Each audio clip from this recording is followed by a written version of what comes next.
Hello, everyone. Good morning, good afternoon, good evening, anywhere you are in the world. Welcome to Business Analysis Simplified. In each episode, we try to bring to you. Forgive me, my manners. How was your week? I hope you had an exciting week. I hope you had a fantastic week.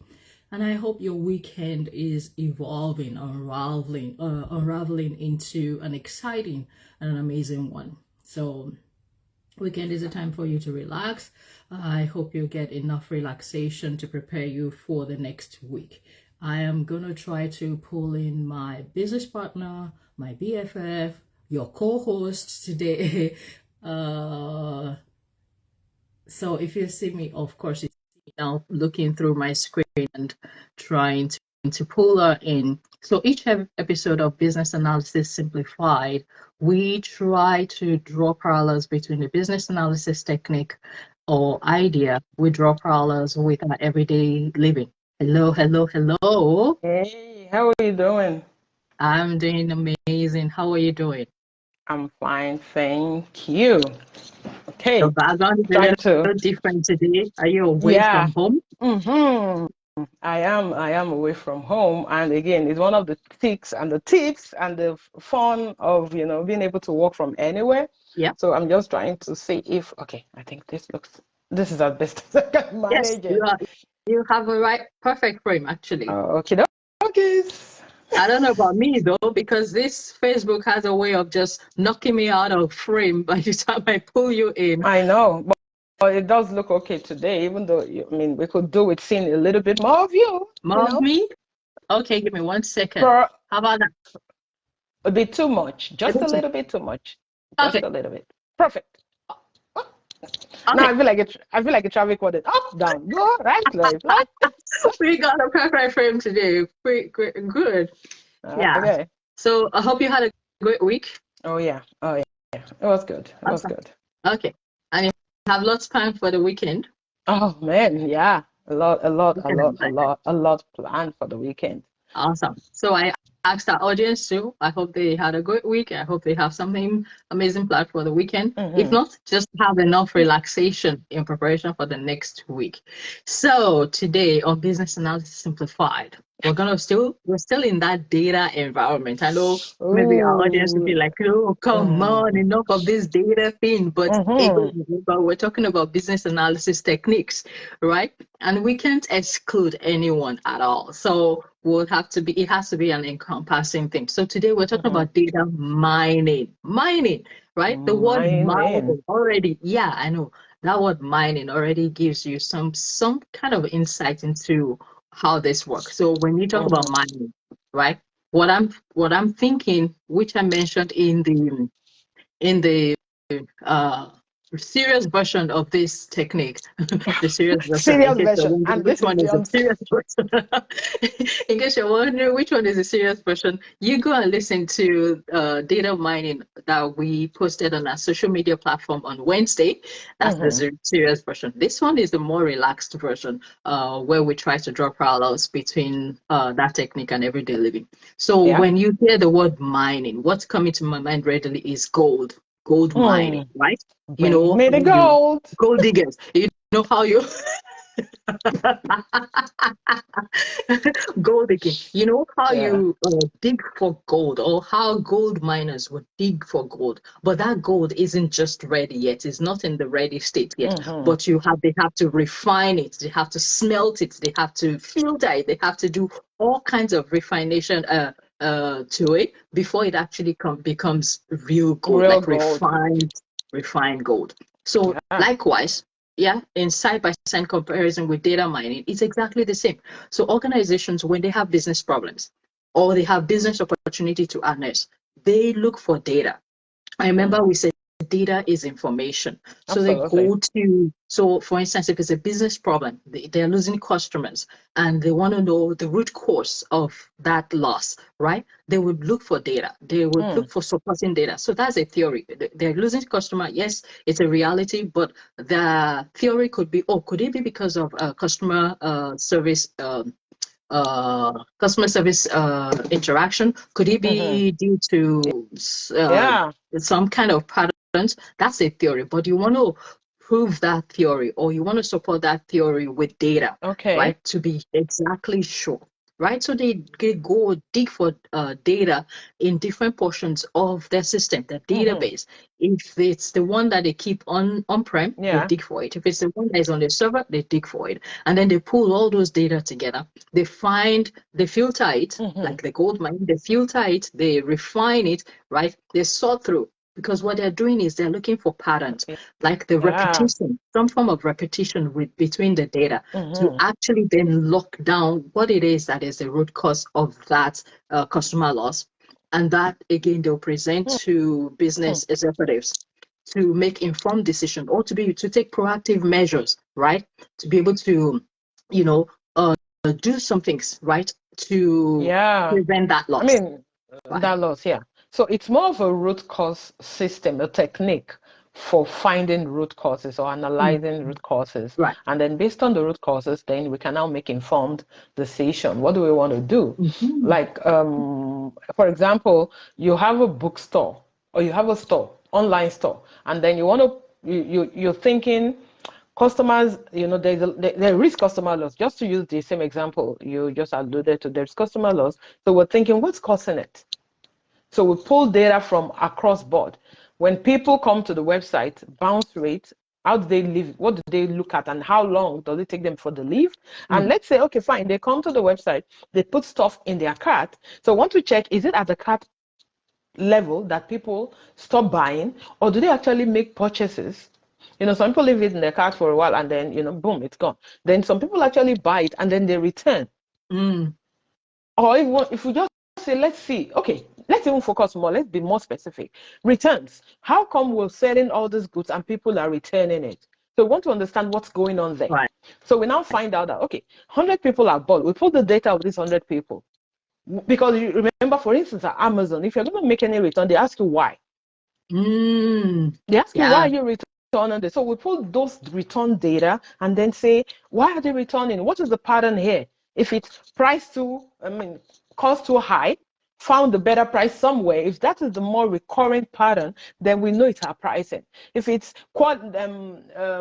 item is not useful, it might be quality issues, right? If Right. it's I did not authorize this payment, that is becoming like if 60% say they didn't authorize the payment, Yeah. then maybe you want to look at your payment system to say, maybe we need a two authenticator so that before you actually purchasing, you want to click a code that we send to your computer so that because it's time wasted for people to buy and then return. Right. You know, Right. it is time. Or you want to say, oh, is it that they called the customer care and they didn't get good feedback on one question or the other they were asking? Mm. So those are the things. Then you will now begin to say, okay, maybe our pricing is out of this world. Maybe we need to reduce it. Maybe it's the quality of the items we're selling.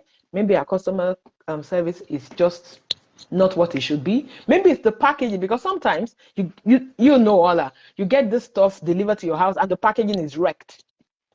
Right. Or the goods are damaged. The product is damaged even before it gets to you. Right. Exactly. So you Yeah. want to know, is it our packaging? Because the packaging is not okay. Even if people want it, they love it, they paid for it. By the time it gets to them, if it's wrecked, then what's the point? They're going to return it anyway. Right. Or maybe it's not even the packaging. It's what do they call it? What do you call them now? The shipping services that you're using, they're just careless. Right. Maybe, it's time to fire somebody and hire somebody else.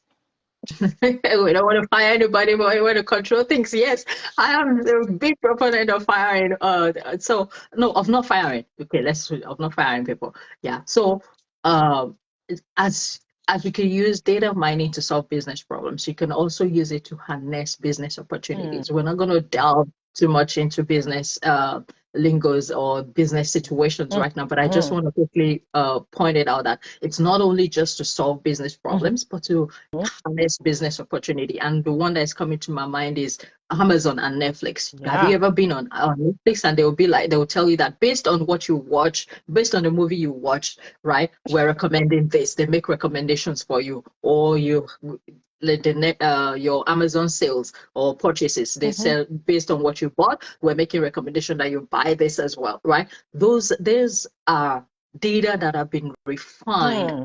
to help you, to help their customers make decisions, and at the same time to gain more customers. So they're using it to harness business opportunities to get more Yeah. customers, right? And you'll be like, oh, how did they know that I watched that? Oh, they know. Okay, yeah, Yeah, because somebody they is have mining refined, your data. right? They've mined that data, they've refined it, and now they're using it to harness more opportunities. So how can we use it in everyday life? I Okay. think that's what our audience are waiting for Yeah. now. I'm just gonna go like this is gonna be very hilarious, but guys, stay with me. Imagine a young lady. She's 27, and within a space of 2 years, she's gone through 5 relationships. Oh, okay. Yeah, the guys are just not good enough. This one is too aggressive. This one is not funny enough. This one doesn't respect people. This one doesn't respect my family. 5 guys. Oh, how I wish that she could pick all of those qualities that she likes in each of them and put it in one person, right? That would be data mining hyped. But no, I'm keep telling going. you. Sorry, I just Okay. hijacked your analogy. No, Yeah, no, keep no. going. It's okay because it's really funny, and I use this a lot in my coaching business when we're coaching people, and issues are rising. So you have this lady, whatever the age, gone through 5 relationships Mm. or 5 friendships. Mhm. Oh my God, they're no good friends anyway. I heard somebody say that to me last Sunday. They're no good friends anyway. And the I, question I'm asking is, yeah. Go you were gonna say what? ahead. I want to hear your question because I already have a question for that person. Yeah. Yeah. So I'm asking, you've gone through 5 guys or you've gone through 5 girls in just a space of 1.5 years, 2 years, even 1 year, even 6 months. So the question is, yeah, and then you're saying, oh, this girl, this one is this one is that, this one is that. And I'm asking, girl one, girl A, girl B, girl C, girl D, girl D, or Mr. A, B, C, Mr. D, Mr. E. These guys are not family members. They're not related to each other. They're not even friends. Or maybe they don't even know each other. So I'm asking, in this 5 relationship, there is only one constant. Common denominator. Yeah. Guess what? It's you. So if A is bad, B is bad, C is bad, D is bad, E is bad, maybe we want to sit down and analyze and mine some data here. What's going on? I like that. What's Mind going the on? data. Mind the Mm. data. You've got 5 friends and they're all bad. What's going on? And then that's why you begin to ask questions like, okay, is it that these guys are just bad? And if they are actually all bad, all the girls are bad, how are you choosing them? Is it the way? Because, like I said, you are the common denominator here. You are the one that is hanging out with all of them. So if Right. something is wrong, we should be checking. Maybe it's about time to do some self-reflection and say, okay, if I've had 5 friends and they are all bad, they all seem to be backbiting, they all seem to be backstabbing, they all seem to not be wife material, they all seem to be not husband material. What's going on? Right. So we want to start thinking, is it your choice, the way you're choosing these people? Mm. What are you looking for in a friend? What are you looking for in a guy? What are you looking for in a babe? That's making you choose consistently wrong people. People. Is it your values? Is it your perception? Is it your expectation? Remember the Unrealistic. It could be unrealistic. unrealistic. Remember the M&B days where we're still very young, and then the guy must be tall, Mm. dark, Tall, handsome, handsome, and rich. dancing, and rich. All of Rich those qualities combined in one in one person. Yeah. one human being. God help him or her. So is it your values? Is it your expectation? Right. Is it the way? And but for the most part, it's almost like how you're choosing those people. This is a recurring thing. So we want to check you. Let's leave the guys alone now because, like I said, they are not related. The girls are not related. These friends are not related. They don't even know each other. They were Right. not born from the same mother that we can say it's gene in them that's making them being like, unsuitable for you. So let's check. How are you choosing them? And then when you come into the relationship, how are you showing up? Mm. How are you Right. showing up?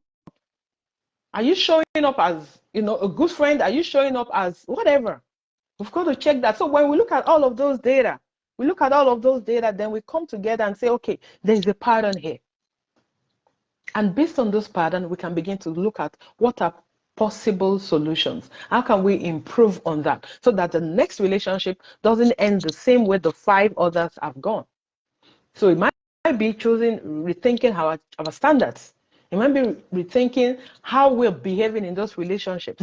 It might be rethinking how we're showing up to them, how they're perceiving us.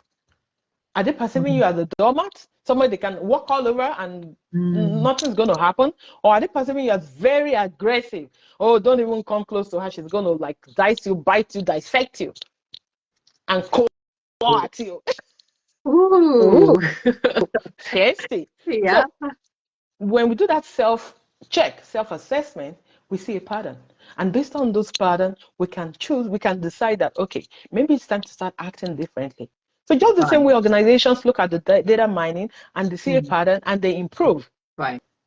The same thing as people. We can look at ourselves, look at the data in front of us, look at the pattern, and then come up with solutions that make sense for a better life. Absolutely. I mean, as you were talking, I just thought, oh, okay, that's a really good example for an individual, like person one-on-one.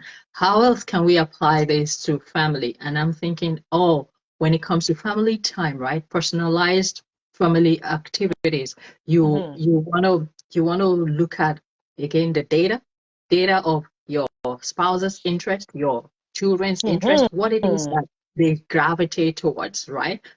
Maybe your kids play games. Maybe they like Star Wars movies. Maybe they like, all kinds of things that teenagers or kids like these days, right? But you as a parent, you only like staple or classic movies and all that. Bollywood. Bollywood. Or Right? ZTV. Again, based on your interest. So that's data right there. That's data. That's information. This is what I like. This is what my kids like. This is what my spouse likes. But you are then looking into all of those data to find common denominator, or to find a pattern that would help you prioritize the things that you could do that would help everyone, have that family time together and enjoy and have it. fun. Right? Because Absolutely. and have fun, because you're choosing based on everyone's interest, or you could even choose, simultaneously to say, okay, first we watch this and then we'll watch that. Thereby you are incorporating everyone's needs, everyone's interest into that family time. And it's not just something that is devoted or, focused on what the dad likes or what the mom likes, right? So you're incorporating everyone's needs. That's data that right there to make informed decisions and to help your time with your family and to bond together. Okay? Yeah, and then I think before we just call it, we wrap it up here. What about conflict resolution? That's big. In the family, that's among big friends, at work, that's big. co-workers. Right. How do you resolve conflicts? Again, data is important. They want to see what's the trend here. In fact, that is the key word. What is the trend? It's the trend we're looking for when you're mining data. You want to know what the trend is. And then, because there might be like 5 different causes, but there is one, that is like staring you in the face. That is the major trend. That's the one you want to, like 80% of the issues are caused by this one thing. If you can at least deal with that, it already puts you in a better position, right? It puts you in a better place, whether as an individual, as a family, or as an organization. We focus on the trend and then we go after it. 100%. Right. So guys, remember that data mining, organizations use it in one way or the other to solve business problems and harness business opportunities. You as an individual can use it for your purpose to better your life, to be proactive about your life, right? Use the principles behind data mining to help you better your life, right? And to be intentional in the way you live, right? Again, Absolutely. if you're looking to transition to business analysis, right, you already know where to go. We are there. Call us at PMBase. Call DM KDO, DM myself. We are your plug to that pool of opportunities that you're looking to harness. We are your plug, right? We offer courses. We offer coaching. We offer hand-to-hand, right? Services to help you actually get started in your business analysis career. So if you're looking for that, you know how to reach us. Until then, okay, we'll meet again next week. But until then, absolutely, we encourage you to be intentional about your living, your daily living, your life actually, and then find out what it is that is your potential and actualize those potentials. We will see you next week. Bye. Bye. Absolutely. Bye. Take care, guys.